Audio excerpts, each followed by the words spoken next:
नमस्कार, मैं चंचल नगाइच स्वागत करती हूँ ओम एजुकेशन सेंटर में, जहाँ आप हिंदी व्याकरण एवं रचना प्रबोध का अध्ययन कर रहे हैं, जो 9 to 12 सभी बच्चों के लिए इम्पोर्टेंट है। साथ ही ऑल कंपटीशन एग्ज़ाम के लिए भी, जहाँ भी हिंदी के टॉपिक आते हैं, सभी के लिए बहुत महत्वपूर्ण है। तो प्लीज़ चैनल को सब्सक्राइब करिए। सब्सक्राइब कर लिया हो तो बेल आइकन को प्रेस करिए, लाइक करिए और अधिक से अधिक शेयर करिए। तो चलते हैं बिना समय गवाए अपने पाठ्यक्रम की ओर। कल हम कारक प्रकरण पढ़ रहे थे। कारक संज्ञा या सर्वनाम शब्दों का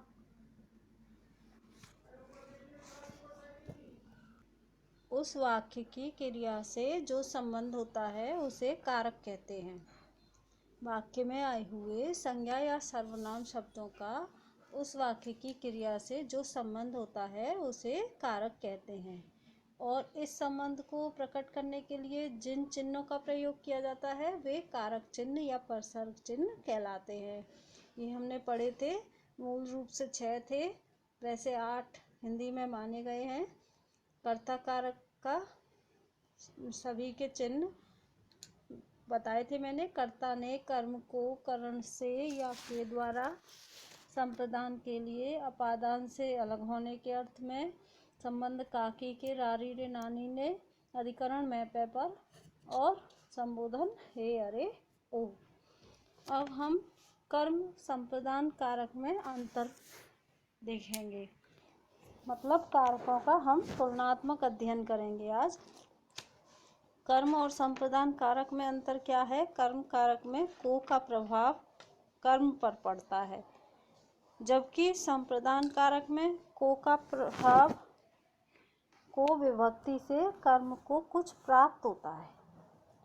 देने के अर्थ में होता है ना, तो को से, को विभक्ति चिन्ह से कर्म को कुछ प्राप्त होता है।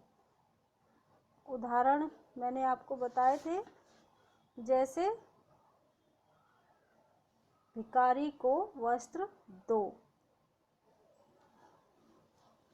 है ना, या गरीबों की सहायता के लिए धन दो। ये संप्रदान कारक होगा देने के अर्थ में। यदि को शब्द का प्रयोग देने के अर्थ में हो, मुझको 1 कप चाय दो, तो संप्रदान कारक होगा। अन्यथा को का प्रयोग कर्म कारक के रूप में होगा, कर्म पर प्रभाव पड़ेगा। जब कर्म कारक में को विभक्ति का फल कर्म पर होता है और संप्रदान कारक में को विभक्ति कर्ता द्वारा देने का भाव होता है। इसी प्रकार करण कारक और अपादान कारक में अंतर। करण कारक में से क्रिया क्या है? से क्रिया का साधन, जबकि अपादान में से अलग होने के अर्थ में, अलग होने के भाव में। करण कारक में से क्रिया का फल प्राप्त होता है, जबकि अपादान कारक में से तुलना, दूरी, डरने या सीखने के भाव। मैंने कुछ एक उदाहरण भी बताए थे, दोबारा बता रही हूँ। जैसे मैं साइकिल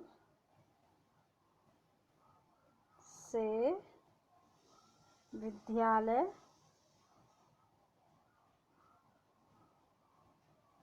जाता हूँ। मैं साइकिल से विद्यालय जाता हूँ, तो यहाँ से क्या है? यहाँ से क्या है? से है यहाँ साधन, साइकिल। साइकिल साधन के लिए से का प्रयोग हुआ है, जबकि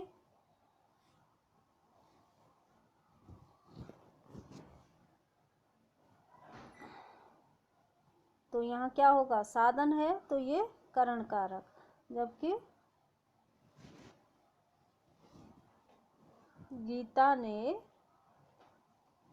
गीता ने पेंसिल से चित्र बनाया। ये क्या होगा? साधन है। पेंसिल माध्यम है चित्र बनाने का, तो साधन है, तो क्या होगा? करण कारक। जबकि श्याम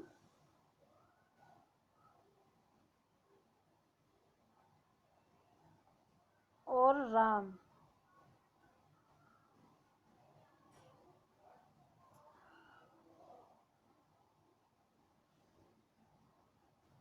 छत से गिरे,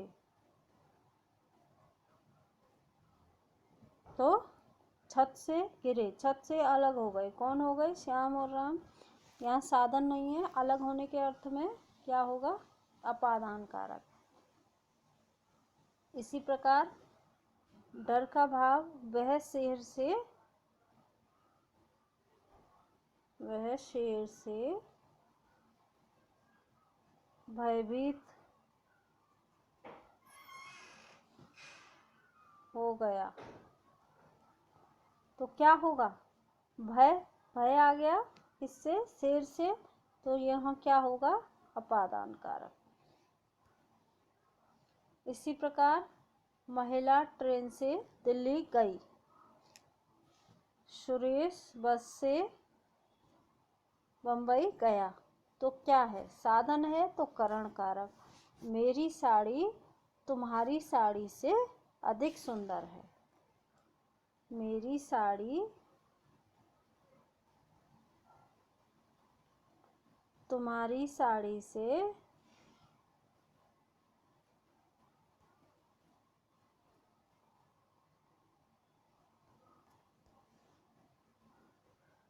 अधिक सुंदर है। तो ये क्या होगा? ये तुलना हो गई। एक साड़ी से दूसरी साड़ी की तुलना के लिए से परसर का प्रयोग हुआ है, तो तुलना के लिए कौन सा आएगा? तुलना के लिए अपादान कारक। दूरी के लिए भी अपादान, डर के लिए और सीखने के भाव में भी अपादान कारक। इसी प्रकार संज्ञाओं की रचना, संज्ञाओं की कारक रचना कैसे होती है वो देख लें कि संस्कृत से भिन्न अकारांत पुल्लिंग संज्ञा के वचन में अंतिम आकार को एकार में परिवर्तित कर देते हैं। जो संस्कृत से भिन्न है, अकारांत पुल्लिंग संज्ञा के वचन में अंतिम आकार को एकार में परिवर्तित कर देते हैं। जैसे घोड़ा, घोड़े को हमने क्या लिख दिया? घोड़े। घोड़े ने, घोड़े को, घोड़े से, घोड़े के लिए। ठीक। संस्कृत से भिन्न शब्दों में विभक्ति का प्रयोग होने पर संज्ञाओं के बहुवचनात्मक रूप के साथ ओंग या यों प्रत्यय जोड़ देते हैं। बहुवचन के लिए क्या क्या जोड़ते हैं? ओ या यों शब्दांश जोड़ देते हैं पीछे। जैसे गधों, गधों से, डालियों, डालियों को, डालियों से, डालियों के लिए। ठीक। इसी प्रकार संबोधन कारक में, संबोधन कारक के बहुवचन के लिए शब्दांत में ओ जोड़ते हैं। ओ नहीं लगाते, क्या जोड़ते हैं? संबोधन में ओ जोड़ते हैं। जैसे लड़कों सुनो, किसी को हम संबोधित करेंगे तो कैसे करेंगे? नरो जाओ, छात्रों सामने बैठो, है ना? ओ नहीं लगाएंगे, ओ या यो नहीं लगाएंगे। संबोधन में क्या लगेगा? ओ लगेगा, ओ। ठीक। ये प्रकरण यहाँ समाप्त हो गया। अब नेक्स्ट टॉपिक स्टार्ट करते हैं। काल। काल, काल का अर्थ क्या है? समय। व्याकरण में क्रिया के होने वाले समय को काल कहते हैं। क्रिया के जिस रूप से उसके होने का समय मालूम हो उसे क्या कहेंगे? काल कहेंगे।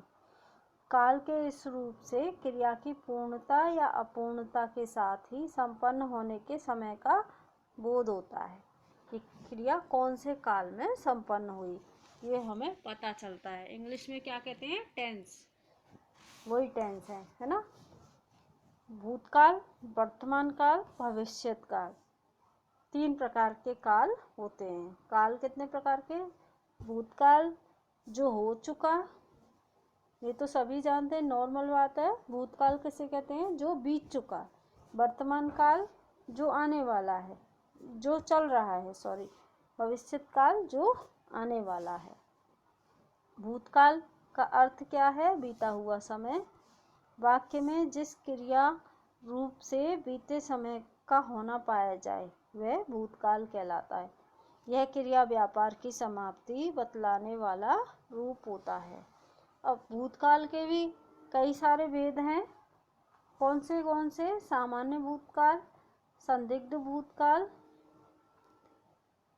पहला सामान्य, दूसरा संदिग्ध, तीसरा हेतुमद, चौथा आसन्न भूतकाल, पांचवा पूर्ण भूतकाल और छठवां अपूर्ण भूतकाल। सामान्य भूतकाल क्या है? सामान्य भूतकाल जब क्रिया के व्यापार की समाप्ति सामान्य रूप से बीते हुए समय में होती है, किंतु इससे यह बोध नहीं होता कि क्रिया समाप्त हुए थोड़ी देर हुई है या अधिक देर, तो वो क्या है? सामान्य भूतकाल। इससे पता नहीं चलता कि अभी क्रिया हुई है या देर हो गई। जैसे उदाहरण दे रखा है, अविनाश ने गाना गाया, गाड़ी जा चुकी थी। अब ये नहीं पता कि अविनाश ने गाना अभी गाया या थोड़ी देर पहले गाया। गाड़ी कब गई? आज गई, कल गई, या 2 घंटे पहले जा चुकी थी या 4 घंटे पहले, ऐसा कुछ भी इससे ज्ञात नहीं हो रहा, तो ये क्या होगा? सामान्य भूतकाल होगा। इसी प्रकार संदिग्ध भूतकाल, खाना नीता ने ही बनाया होगा। संदिग्ध भूतकाल क्या है? खाना नीता ने बनाया होगा। क्रिया के जिस भूतकालिक रूप से उसके कार्य व्यापार होने के विषय में संदेह प्रकट हो, उसे संदिग्ध भूतकाल कहते हैं। सामान्य भूत की क्रिया के साथ होगा या होगी या होंगे लगा होगा, है ना। होगा, होंगी, होंगे, ऐसे शब्द लगने से संदिग्ध भूतकाल का रूप बन जाएगा। जैसे वह अलवर गया होगा, शबनम खाना खा रही होगी, खाना नीता ने पकाया होगा या बनाया होगा। अब पता नहीं उसे बनाया है या नहीं बनाया होगा, नीता ने ही बनाया होगा। यहाँ उसको संदेह है कि हो सकता है नहीं बनाया हो, लेकिन उस अनुमान जहाँ लगाया जाता है वहाँ संदिग्ध भूतकाल होता है। इसी प्रकार तीसरा है हेतुमद भूतकाल। अब हेतुमद भूतकाल क्या है? कि भूतकालिक क्रिया का वह रूप जिससे भूतकाल में होने वाली क्रिया का होना या किसी दूसरी क्रिया के होने पर अवलंबित हो। समझ रहे हैं? भूतकालिक क्रिया का वह रूप जिससे भूतकाल में होने वाली क्रिया का होना किसी दूसरी क्रिया के होने पर अवलंबित हो, उसे हेतुमद भूतकाल कहते हैं। इस रूप में 2 क्रियाओं का होना आवश्यक है। 2 क्रियाएं होनी चाहिए तभी हेतुमद भूतकाल होगा, तथा क्रिया के साथ ता, ती, ते, टी लगता है। ता, ती, ते क्यों आ गया? क्योंकि इसमें 2 क्रियाएं होंगी। जैसे यदि तुम पढ़ते तो अवश्य उत्तीर्ण होते। तुमने पढ़ाई की होती तो तुम उत्तीर्ण हो जाते। ठीक, एक वाक्य दूसरे पर अवलंबित है। यदि युद्ध होता तो गोलियां चलती, यदि वह आ जाती तो मैं चला जाता। हेतु हेतु मद, हेतु हो जिसके लिए यदि ऐसा होता तो ऐसा होता, उस पर पहली क्रिया के हेतु पर ही दूसरी क्रिया का हेतु आधारित है। आसन्न भूतकाल क्रिया के जिस रूप से यह प्रकट होता है कि क्रिया का व्यापार अभी अभी कुछ समय पूर्व ही समाप्त हुआ है, वह क्या है? आसन्न भूतकाल की निकट भूत में ही अभी तुरंत ही क्रिया समाप्त हुई है, जिससे हमें ये पता चलता है वो आसन्न भूतकाल है।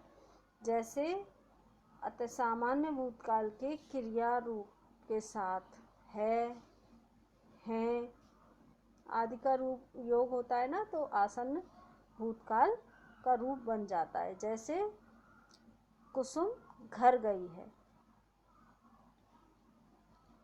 कुसुम घर गई है।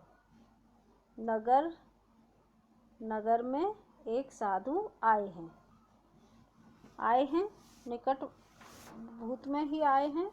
अविनाश ने गाना गाया है।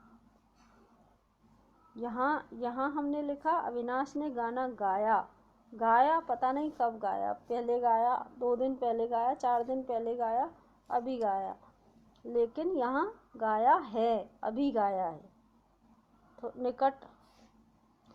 निकट भूत में ही गाया। पूर्ण भूतकाल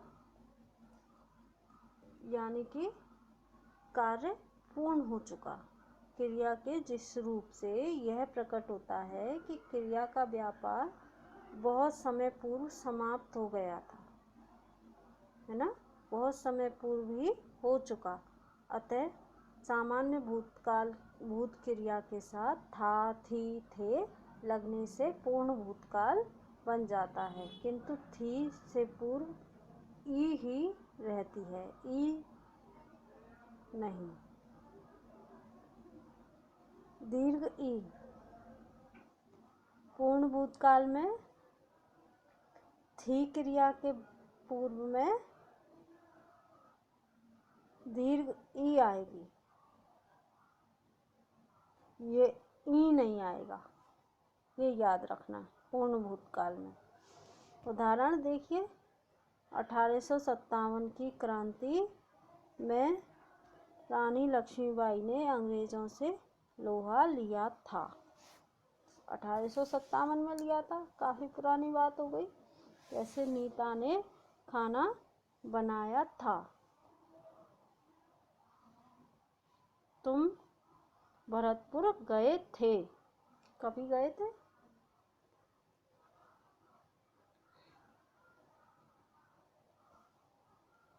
अब अपूर्ण भूतकाल क्रिया के नेक्स्ट है अपूर्ण भूतकाल क्रिया के जिस रूप से यह ज्ञात हो कि उसका व्यापार भूतकाल में अपूर्ण रहा।